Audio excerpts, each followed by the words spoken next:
Hey, welcome! We're about to dive into something pretty amazing. The secret life of wild birds. Yeah, I'm talking about a whole world of drama, strategy, and survival that's happening literally right above our heads. We're gonna uncover some of their coolest secrets. And trust me, you'll never look at the birds outside your window the same way again. I mean, really think about it for a second. That little bird you see in the park every day. Have you ever stopped and wondered what its day is actually like? You know, that sparrow hopping around or that crow just staring from a telephone wire. Each one is living out this incredibly complex story. What's it eating? Where does it sleep?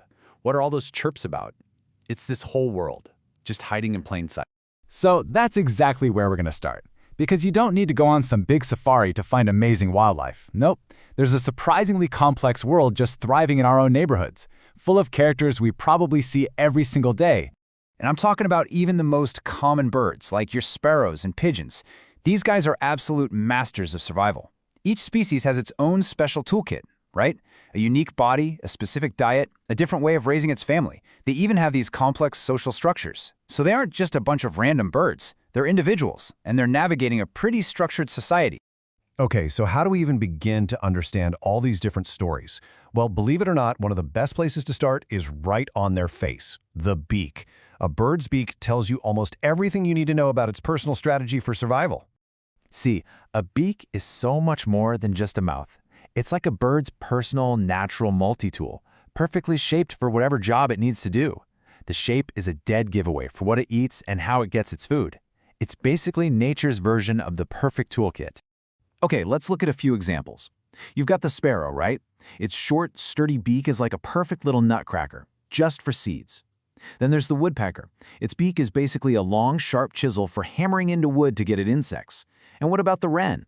That thin, delicate beak works just like a pair of tweezers, perfect for plucking tiny insects out of tight spots. So you see, 3 different birds, 3 totally specialized tools, and 3 completely different ways of life. Right. So these different tools let birds fit into all sorts of different roles in the food chain. You've got your herbivores, those are your plant and seed eaters. Then you have the carnivores, hunting everything from bugs to small animals. And then you've got the omnivores. Think crows. These guys eat pretty much anything. And that adaptability, that's exactly why they do so well in our cities.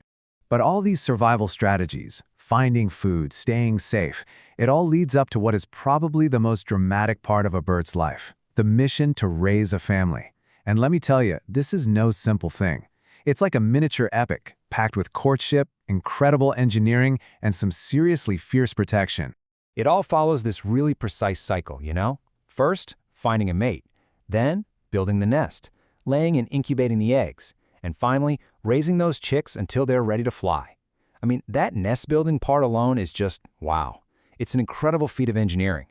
These birds basically become tiny architects, weaving together twigs, grass, even mud, to build a perfect safe house. It's an instinct that's been perfected over millions of years. And you can even see the constant danger they face reflected in their eggs. Those little patterns and colors, they're not just for decoration, no way. They are a critical survival tool. It's camouflage. A great example is the black-tailed gull. Its speckled eggs blend in perfectly with the rocks and gravel where it nests, making them almost impossible for a predator to spot. And once those chicks hatch, oh man, the parents go into overdrive. It's just relentless work and incredible bravery. You'll see them face down threats many, many times their own size, all to protect their babies. It's just so powerful to watch. As the saying goes, the sight of parent birds trying to protect their eggs and chicks is truly moving. And it absolutely is. Okay, but a bird's life isn't just about its immediate family. They live in this really complex social world. They work together to find food, they compete for territory, and they talk to each other using what is a surprisingly sophisticated language. And that's why you see so many birds hanging out in big groups, or flocks, especially outside of the breeding season. It's simple, right? Survival in numbers. More eyes means you're way more likely to spot a predator before it spots you. More birds looking for food means a better chance somebody finds it. And for birds that migrate, flying in that V formation is just a genius way to save energy. So all that chirping and singing you hear outside, that's not just random noise, not at all. It's a rich language. Birds use these sharp calls to warn everyone about danger. They have complex songs to attract a mate, and they use aggressive chirps to tell others to back off their territory.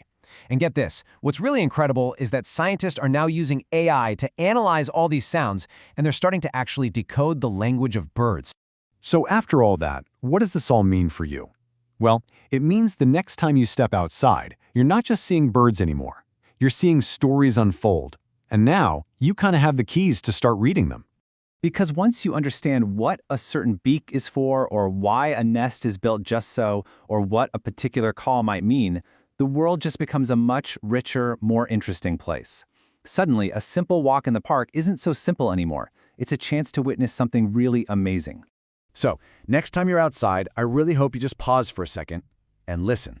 If you pay just a little closer attention, your next amazing bird sighting might be waiting right around the corner, ready to tell you its story. So I'll leave you with this. What's the most memorable wild bird you've ever seen?